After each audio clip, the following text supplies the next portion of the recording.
This is the International Graphic Novels panel, which is a panel they tend to do here at Comic-Con, where they place a great number of great cartoonists onto a panel and give it as broad a name as possible and see what we can come up with. I'm going to ask some questions, but hopefully, because we have so many great cartoonists here, you guys have questions, or maybe you missed the spotlight panel, or maybe today's your only day, and that you'll have questions that we can ask the panelists later on.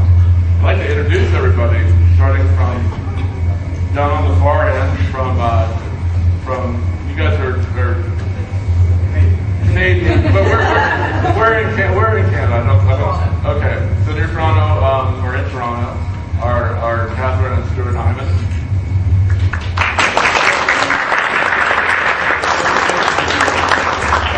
Individually, they work on North American superhero comics, probably best known, but together have a book out at the show called Moving Pictures, and are working on a new graphic novel, which is kind of a real stark break from that kind of genre work. So kind of an interesting mix of interests and talents.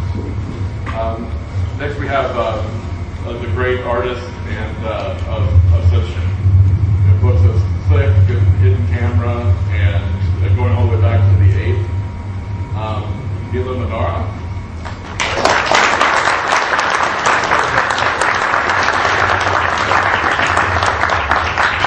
Great figure drawing artist, I think, ever, and a vastly underrated comedic talent, I think, in comics.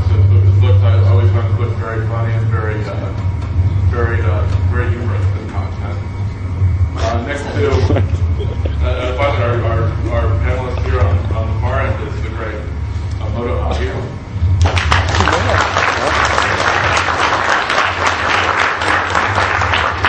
In the early 1970s, and some of her startling work ever since has completely transformed, if not created, an entire genre of girls' comics in Japan. Absolute splendid honor this year.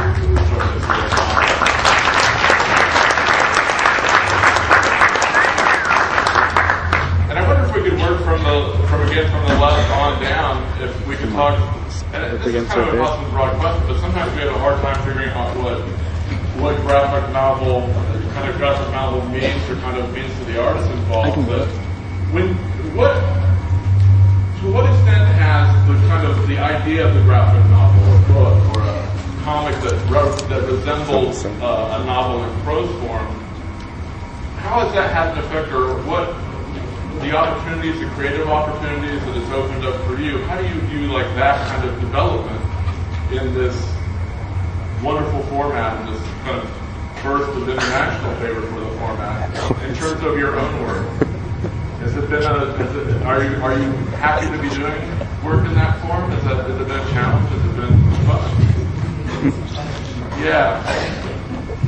I think I would say to Steve, we always kind of interested long-term graphic novel.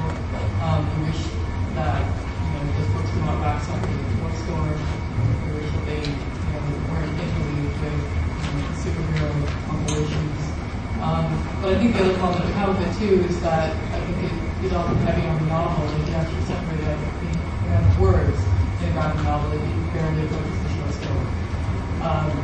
But for us, to pursue a long format story has been something that we've always been interested in doing. The 22-page block presents its own particular set of challenges that we're having. Yeah, I'd agree with that, although I'd say that the mainstream market, which equates in North America to superhero comics, has steadily been moving towards the longer format anyway. When stories are conceived for superheroes, they're no longer conceived in 22-page segments, but that's merely a chapter of a 5 or 6 part book. So the story arcs for what we're doing for mainstream books and for independent books are much the same length. They're at least 100 pages, usually approaching 2. Two of the Superman books that I did prior to working for Marvel, two of the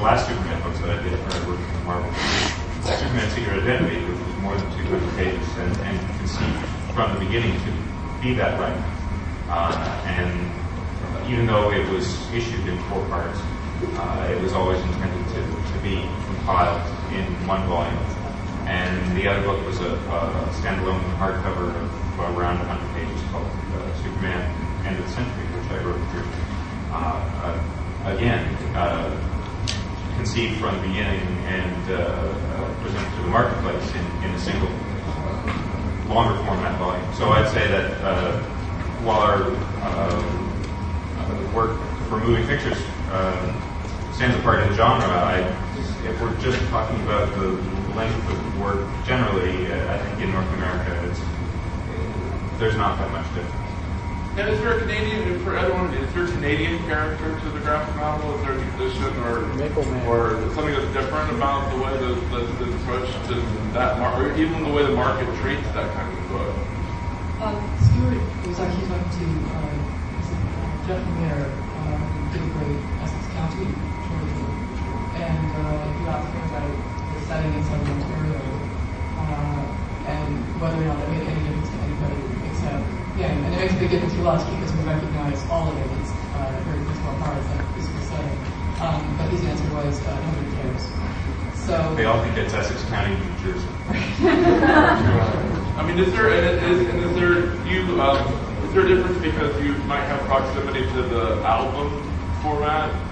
The album format is work received differently, or do you treat work differently? Well, growing up, that's what I thought comics were. The only comics that I read was a way to get around my French language book reports, so it was all taken in asterisks. That's what I thought comics were. I had no idea that this other format even existed. So for me, that's what comics look like. Manara, I wonder, your comics are well known to be influenced. The filmic influences in your comics are very well known from the film, and I wonder, in your longer works, or do you draw on, have novels been an influence? Has prose novels been an influence? Do you think in terms of that structure or those kind of works when doing longer works in comics form?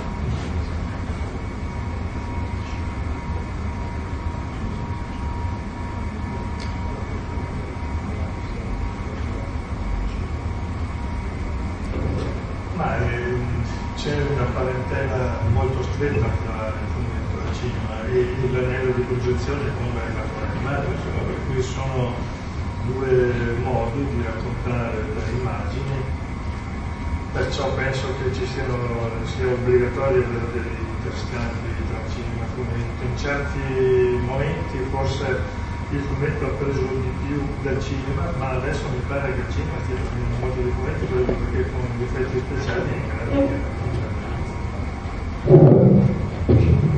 Emile is saying that, of course, there's a lot of link between cinema and comics. And if you want animation, it's sort of the point between comics and cinema. So, of course, he has taken a lot of influence on cinema on the work. And, of course, it also works the other way around. I mean, for a long time, comics had cinema, but now cinema has been doing a lot of comics. Especially we see CGI allowing a lot of things. There's a lot possible. Do you find that the European markets are asking for longer, more considered works than when you started decades ago? Is there a greater market, a greater demand for works of sizable, longer pages and more books? You're in the 3rd volume of a series right now. Has that been the trend over the decades towards longer work?